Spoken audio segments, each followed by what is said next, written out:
नमस्कार.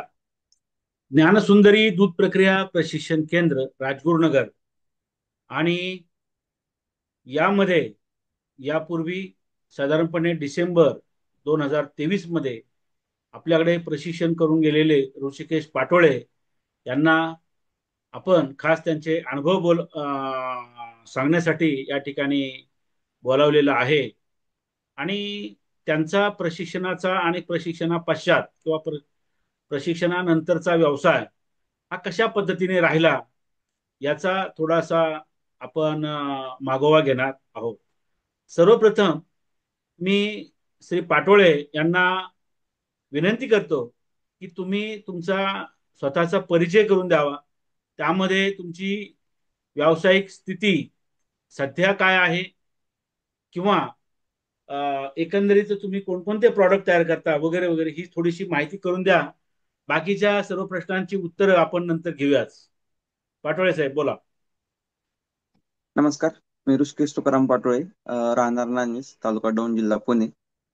वय वर्ष 27 वर्ष वय आहे माझं. ओके. आणि मी सरांकडं डिसेंबर 2023 मध्ये ट्रेनिंगसाठी गेलो होतो. त्या जे माझं कलेक्शनचा व्यवसाय होता, दूध संकलन करत होतो मी. 2000 लिटर संकलन होतं. आता मी जवळजवळ 2500 लिटर पर डे या दुधावर प्रोसेसिंग करत आहे. अरे आणि 99% म्हणजे 90% माझं काम फक्त पनीर व्यवसायात चालतं. म्हणजे मी गेलोच त्यासाठी होतो. पण मला टोटल सरांकडून 22 प्रोडक्ट शिकण्यासाठी भेटले होते. आता त्यातले जसे ऑर्डर येईल तसं चालू आहे. आताच माझं एक 2-3 दिवसात माझ्या शॉपचं ओपनिंग होते. म्हणजे माझ्या डेअरीचं फर्स्ट आउटलेट मी ओपन करतोय. त्याची ओके तयारी चालू आहे. Okay okay good good. म्हणजे तुम्ही ज्या वेळेला या ठिकाणी प्रशिक्षणासाठी आले तर त्यावेळेला तुमचं साधारण 2000 लिटर दूध होतं असं काहीतरी तुम्ही त्यावेळेला व्हिडिओमध्ये सांगितलेलं होतं. आणि हो. यापूर्वी किती वर्षापासून तुमचा हा व्यवसाय सुरू होता ट्रेनिंगला यायच्या अगोदर? मी 2017 पासून दूध व्यवसायात होतो. 2017-5-23 म्हणजे 5 वर्ष तुम्ही अगोदर व्यवसाय करत होता. आणि हो. त्या व्यवसायामध्ये तुम्ही हे दूध पुढे पुढे कोणाला तरी देत असावेत है ना? त्यावेळेस संकलन होतं, कंपनी मार्फत संकलन कॉन्ट्रॅक्ट करून पुढे डेअरीला केल्यासारखं. देत असायचे.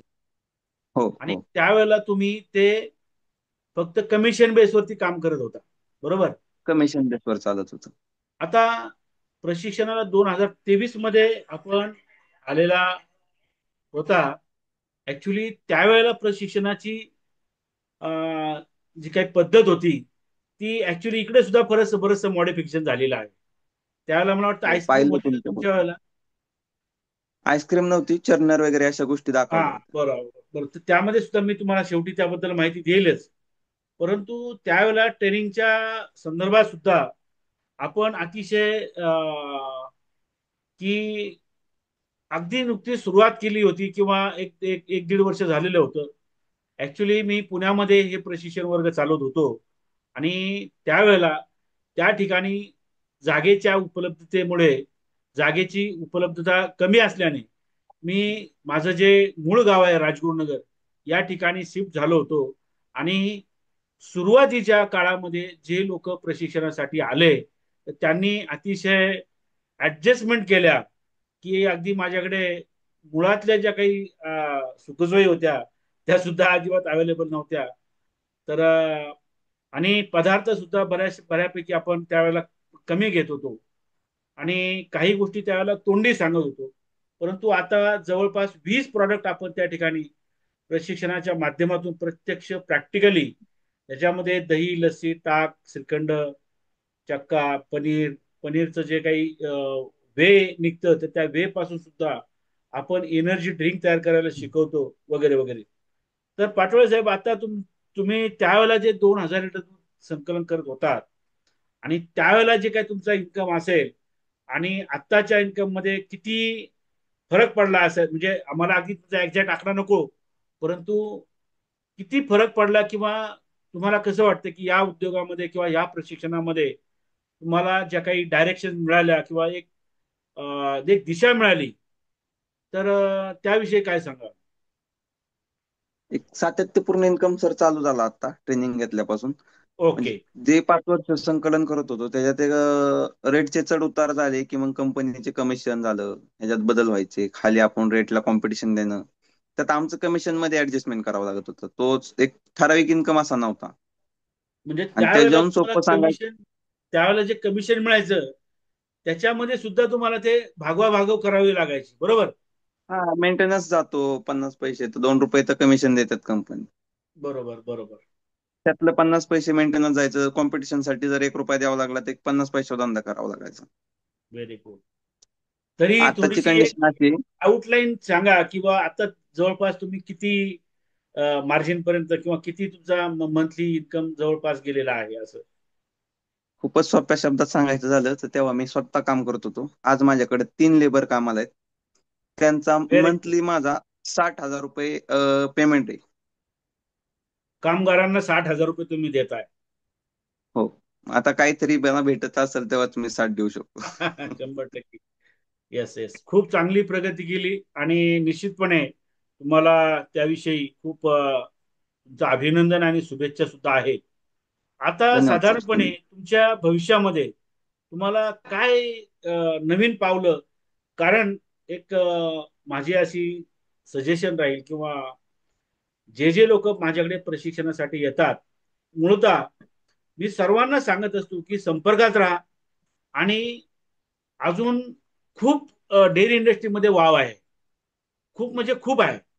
की तुम्हाला ज्या बाबी वाटतायत की बाबा आता तुम्ही चांगली अचिव्हमेंट केली, परंतु डेअरी इंडस्ट्रीमध्ये म्हणजे स्काय इज द लिमिट, म्हणजे तुम्ही खूप लांबपर्यंत जाऊ शकता.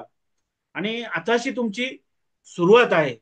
जसं माझे एक गुरुजी म्हणतात की अभी तो नापी है मुठ्ठी भर जमीन, म्हणजे आताशी कुठेतरी एक पाऊल टाकलेलं आहे. आणि येत्या वर्षभरामध्ये मी तुम्हाला गॅरंटीने सांगतो की तुम्ही जर त्या ठिकाणी सातत्याने संपर्कात राहिला आणि अपग्रेडेशनसाठी किंवा तुमच्या व्यवसायामध्ये बदल करण्यासाठी जर तुम्ही सातत्याने प्रयत्नशील असाल, गोल ठेवून जर असाल, ध्येय ठेवून जर असाल, तर तुमचा बिझनेस हा करोड रुपयाच्या पुढे जाईल. आणि त्यासाठी आपण जॉईंटली प्रयत्न करू. अर्थातच बऱ्याच लोकांना असं वाटतं की प्रशिक्षण 2 दिवसाचं, 3 दिवसाचं, त्यावेळेला 2 दिवसाचं प्रशिक्षण होतं. आता आपण हे प्रशिक्षण 3 दिवसाचं केलेलं आहे. यामध्ये आपण भेसळीच्या टेस्ट वगैरे त्या ठिकाणी प्रशिक्षणार्थींना प्रत्यक्ष युरिया असेल, त्याचप्रमाणे साखर असेल किंवा स्टार्च असेल, या भेसळीच्या टेस्ट सुद्धा प्रत्यक्ष करून या ठिकाणी घेतो.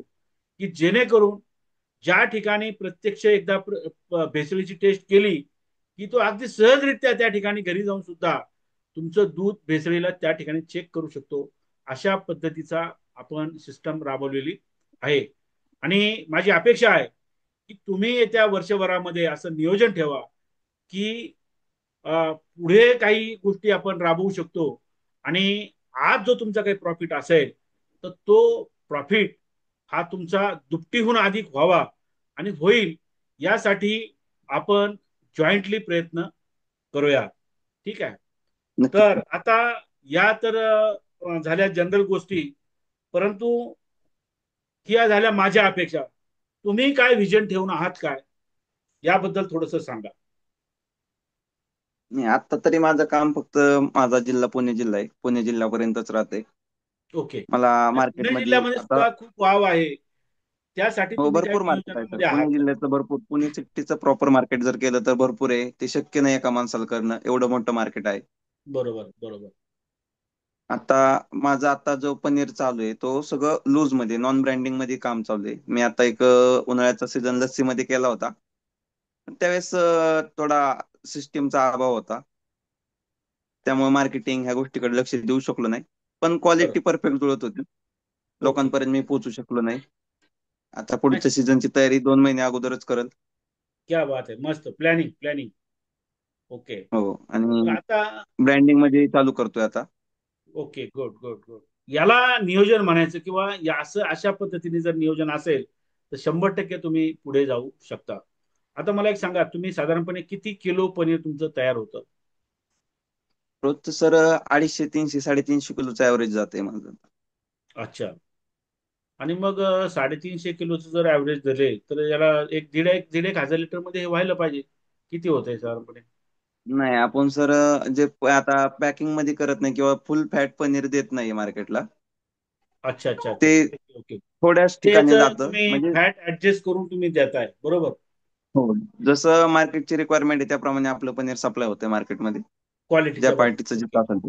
हो. आणि मग त्या माध्यमातून तुम्ही तूप वगैरे विकताय का, किंवा क्रीम वगैरे हो, विकताय का, किंवा कसं नियोजन आहे? क्रीम जाती, तूप जातं सर. काम करतोय कमी म्हणजे फॅट ऍडजस्ट करून, पण 100% प्युरिटी मध्ये काम करतो आपण. व्हेरी गुड, म्हणजे असं मस्त काही मस्त. नाही. आपल्याला जे काम करायचंय ते माझं नेहमी सांगणं असतं की ज्या वेळेला तुम्ही या ठिकाणी प्रशिक्षणासाठी येता किंवा प्रशिक्षण घेऊन जाता, तर या ठिकाणी कुठलीही चुकीची गोष्ट तुम्हाला शिकवली जाणार नाही. काही लोकांची डिमांड असते किंवा आम्हाला कसं असतं काय असतं सांगा, तरी परंतु आपण त्या गोष्टी सांगत नाही. आणि आपल्या माध्यमातून लोकांना चांगले प्रॉडक्ट खायला मिळावेत, भेसळमुक्त पदार्थ त्या ठिकाणी ग्राहकांपर्यंत पोहोचावेत, यासाठी पाटोळे अतिशय स्वतः त्या ठिकाणी कामगार जरी असले तरी त्या ठिकाणी स्वतः उभं राहून त्या ठिकाणी काम करत आहेत. कारण वेळोवेळी आमचा संपर्क होत असतो. तर पुढच्या प्रॉडक्टच्या दृष्टीने तुम्ही लस्सीच्या विषयी चर्चा केलेली आहे किंवा लस्सीच्या विषयी विचार करत आहात. निश्चितपणे लस्सीसाठी सुद्धा खूप मोठं मार्केट आहे. तुम्हाला कदाचित माहिती असेल किंवा मी सांगितलं असेल की आपल्या इकडे एक ट्रेनिंग करून गेलेले एक व्यक्ती आहेत औरंगाबादचे किंवा संभाजीनगरचे, की त्यांचा एक 2 वर्षापूर्वीचा बिझनेस हा त्यावेळेला 52-54 लाख रुपये काहीतरी होता, फक्त एक 4 महिन्याचा. तर अशा पद्धतीने लोक त्या ठिकाणी एकदम ट्रेनिंग घेतल्यानंतर किंवा एक टेक्निकल माहिती त्यांच्याकडे आल्यानंतर, कारण इन्फॉर्मेशन इज अ टेक्नॉलॉजी, लक्षात घ्या. ही जी टेक्नॉलॉजी आहे ही काय माझी नाही, लक्षात घ्या. ही मी फक्त तुम्हाला हँडओव्हर करत असतो, परंतु ती शेतकऱ्यांनी किंवा दूध उत्पादकाने घेणं अतिशय गरजेचं असतं. कारण ज्या वेळेला शेतकरी किंवा दूध उत्पादक शेतकरी किंवा दूध व्यावसायिक हे लॅव्हरेज लॅव्हरेज म्हणजे आपण जसं नटबोल्ट खोलाला पाना वापरतो, तर तो पाना वापरणं गरजेचं आहे. टेक्नॉलॉजी किंवा प्रशिक्षण म्हणजे नटबोल्ट खोलण्यासाठी वापरलेला पाना. मित्रांनो, हाताने कितीही वर्ष आयुष्य जरी गेलं तरी नटबोल्ट खोलणं अवघड आहे, नवे नवे अशक्य आहे. तसं व्यवसायामध्ये जर पुढे जायचं असेल तर तुम्हाला लॅव्हरेज किंवा एक काय म्हणतो त्याला त्याला दुसरा मराठीमध्ये शब्द मला आठवत नाही नेमका, तर ती एक सिस्टम आपल्याकडे उपलब्ध पाहिजे. आणि ती सिस्टम जर आपल्याकडे उपलब्ध जर असेल तर 100% व्यवसायामध्ये, जसं पाटोळे साहेब या ठिकाणी यांनी एक भरारी घेतलेली आहे, एकटे काम करत असताना आणि उत्पन्न जेवढं येत होतं त्याची कशी तरी जुळवाजुळव करून महिना घालवत असताना आता त्यांच्याकडे 3 कामगार आहेत. 60-70 हजार रुपये त्या ठिकाणी ते खर्च फक्त कामगारांसाठी करताय. याच्यावरून आपल्याला अंदाज येतो की व्यवसाय एका वेगळ्या लेवलला त्या ठिकाणी गेलेला आहे.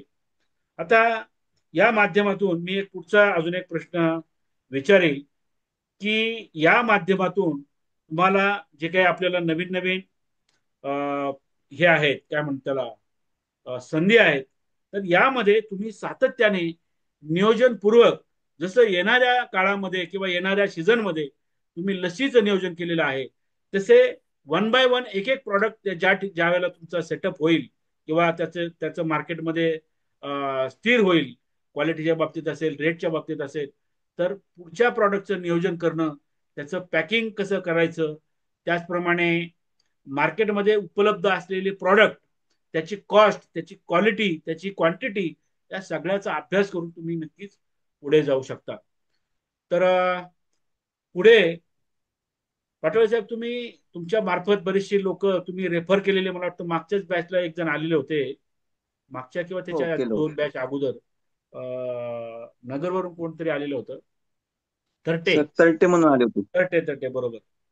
तर तुमचा संपर्क नेहमी असतोच आणि त्याबद्दल काही शंका नाहीच आहे.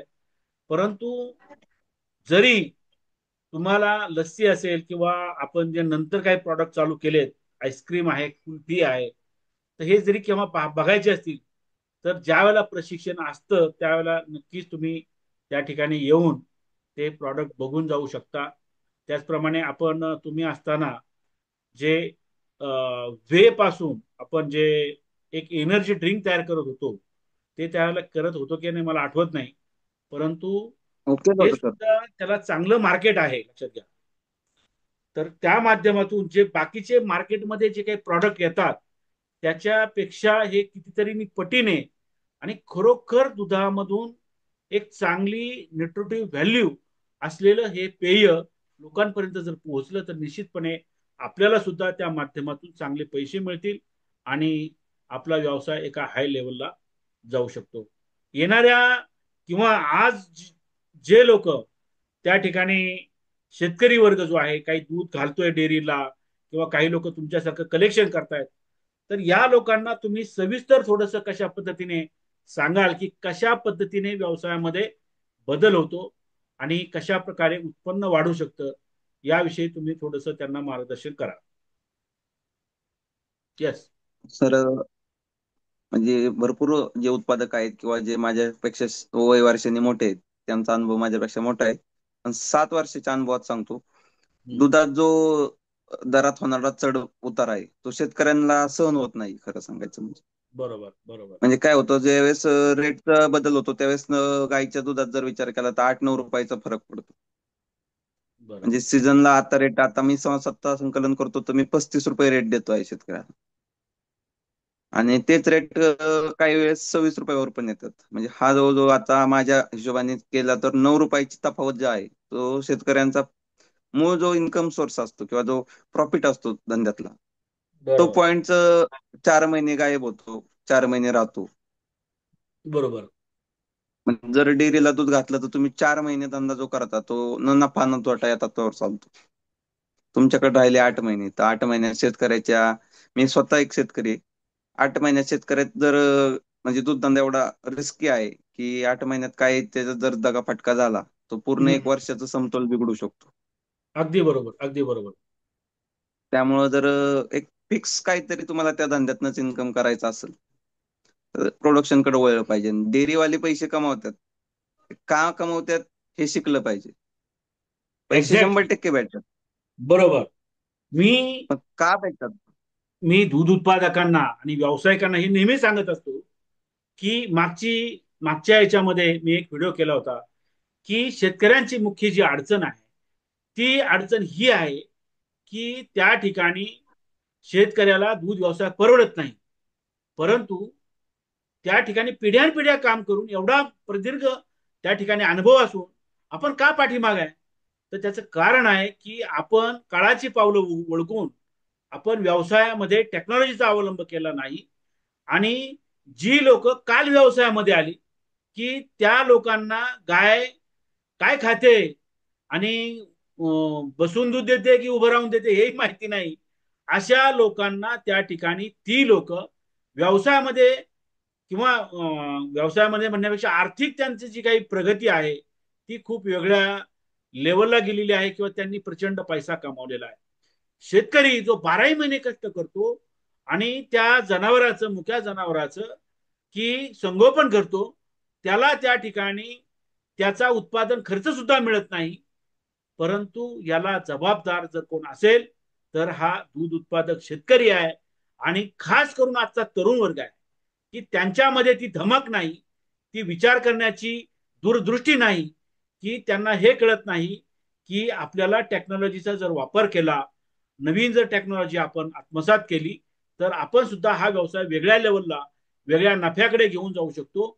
पारंपरिकरित्या चुकीच्या पद्धतीने जर तुम्ही ट्रायल अँड एरर पद्धतीने जर व्यवसाय करत राहिला तर तुमचे दिवस काही बदलणार नाही. हे आजच्या या पाटोळे, ऋषिकेश पाटोळे यांच्या मुलाखतीतून आपल्याला लक्षात आलंच असेल. मित्रांनो, 100% जर तुम्हाला बदल करायचा जर असेल तर निश्चितपणे दूध प्रक्रिया प्रशिक्षण घेणं अतिशय आवश्यक आहे. आणि अजून एक महत्वाची गोष्ट मला सांगायची आहे की अनेक लोक त्या ठिकाणी आम्ही दूध प्रक्रिया प्रशिक्षण देतो अशा पद्धतीचे मार्केटमध्ये लोक आलेले आहेत, पण या लोकांना त्यामधील सविस्तर माहिती नाही. कारण तुम्हाला सांगतो, आचारी सुद्धा पनीर तयार करतो, परंतु म्हणून काही आचार्याला डेअरीचा मॅनेजर करत नाही. का असं कुठं पाहिलंय की आचारी डेअरीचा मॅनेजर झालेला आहे किंवा आचारी सेक्शन सुपरवायझर झालाय किंवा आचारी कुठेतरी शिफ्ट सुपरवायझर झालाय, असं होत नाही. मित्रांनो, एखादा दुसरा प्रॉडक्ट अनुभवाने करता येणं, परंतु ज्या वेळेला त्याच्यामध्ये जर काही काही जर त्रुटी आली, काही जर अडचण आली, ती मात्र त्याला सांगता येत नाही. म्हणून सांगण्याचा उद्देश असा आहे की टेक्निकल व्यक्तीकडूनच प्रशिक्षण घ्या. महाराष्ट्रामध्ये अनेक लोक सांगतात की आमच्या संस्था आहेत, परंतु मी छाती ठोकपणे सांगतो, महाराष्ट्रामध्ये दोनच संस्था अशा आहेत की ज्यांचे संस्था चालक किंवा जे प्रशिक्षक स्वतः शिक्षित आहेत, डेअरी क्वालिफाईड आहेत. याच्यावरून तुम्ही समजून घ्या की तुमची फसवणूक जर थांबवायची जर असेल, कुणी कमी फी घेतो किंवा कोणतरी तुमच्या गावाच्या जवळ आहे म्हणून जर तुम्ही त्या चुकीच्या व्यक्तीकडून प्रशिक्षण घेणार असाल, तर तुमची त्या ठिकाणी फसवणूक होऊ शकते, तुमचा वेळ आणि पैसा वाया जाऊ शकतो.